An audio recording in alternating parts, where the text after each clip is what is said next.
देशाच्या लोकशाहीमध्ये न्यायव्यवस्थेने खऱ्या अर्थाने योग्य वेळेला न्याय करण्याची आवश्यकता असते, परंतु दुर्दैवाने शिवसेनेच्या बाबत मात्र तारखेवर तारीख अशा पडल्या जातात आणि न्यायाची अपेक्षा धरून आम्ही बसलो होतो त्यावेळेला अशा पद्धतीने अपेक्षाभंग झालेल्या त्यामुळे दुर्दैव आम्ही आमचंच समजतो.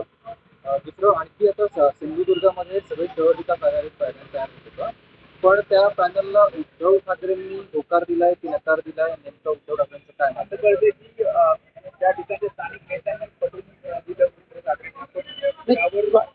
स्थानिक पातळीवर आघाडी किंवा नगरविकास आघाडी वगैरे असं करू शकतात, परंतु या आघाडीमध्ये कोणत्याही परिस्थितीमध्ये गद्दार गट आणि भाजप यांची हातमिळवणी करता कामा नये अशा स्पष्ट सूचना शिवसेना पक्षप्रमुख उद्धवजी ठाकरे साहेबांनी दिलेल्या आहेत आणि म्हणून अख्ख्या महाराष्ट्रामध्ये ह्या दोन्ही पक्षाशी जवळीक करणं कदापि शक्य नाही. म्हणजे स्थानिक स्वराज्य संस्था, राज्यभर स्थानिक स्वराज्य संस्था, नगरपंचायत, नगरपालिका, आगामी जिल्हा परिषद यामध्ये सुद्धा बीजेपी सोबत आपला अजिबात नाही. संपूर्ण महाराष्ट्रामध्ये गद्दार गट आणि भाजप यांच्यावर कोणत्या परिस्थितीत हात मिळवणे नाही म्हणजे नाही.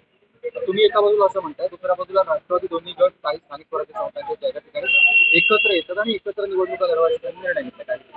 ठीक आहे, ही शिवसेना उद्धव बाळासाहेब ठाकरेंची शिवसेना आहे, त्यामुळे उद्धव साहेब जो निर्णय घेतात तोच आम्हाला सर्वांत मान्य आहे. इतर काय नसतायत तिकडे आम्ही त्या लक्ष देत नाही. एक शेवटचा प्रश्न फक्त, आता मुंबईमधला आरक्षण काल जाहीर झालं आणि मुंबईत आता इच्छुकांचे स्टेटस पडायला लागले. आता बऱ्याच ठिकाणी त्यामुळे बंडखोरी होण्याची शक्यता किंवा त्यांना अशा बंडखोरांना कसं रोखणार किंवा उमेदवारी कशी निश्चित होईल. मुंबई महापालिकेच्या निवडणुका ह्या आता व्हायला होता मार्ग मोकळा झालेला आहे. बाकी किती जणांकडे बंडखोरी होतील, बाकी काही एकमेकाच्या उरावर बसतील त्याची आम्हाला काळजी नाही आहे.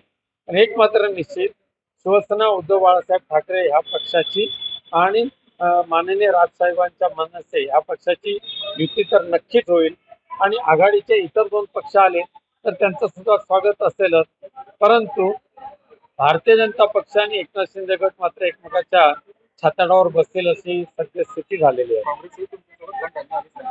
यावं अशी इच्छा आहे, नाही आले तर त्यांचं चला धन्यवाद.